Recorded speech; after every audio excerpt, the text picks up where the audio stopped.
দাফনের পরদিনও বেগম জিয়ার সমাধিতে ফুলেল শ্রদ্ধা।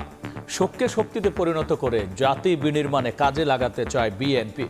তারেক রহমানের নেতৃত্বে গণতন্ত্র সুসংহত হওয়ার আশা।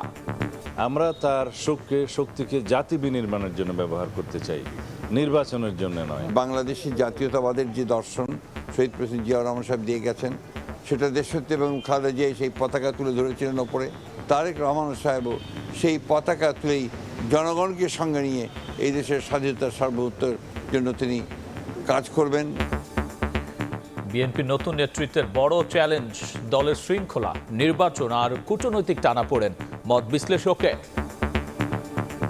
নানা রকমের সংকট সম্ভাবনার মধ্যে দিয়ে তিনি গেছেন, সেই অভিজ্ঞতাটাকে কাজে লাগিয়ে আমরা আশা করি যে তিনি দলকে সংগঠিত করে রাখতে পারবেন।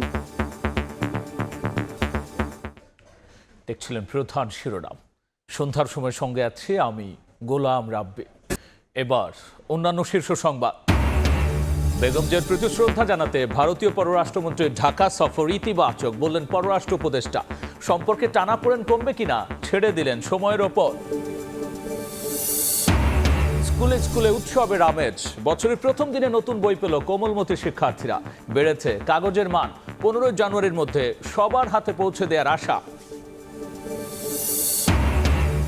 এনইআইআর চালুর প্রতিবাদে বিটিআরসি ভবনে বিক্ষুব্ধদের ভাঙচুর। নিরাপত্তায় সেনা মোতায়েন, 26 জন আটক।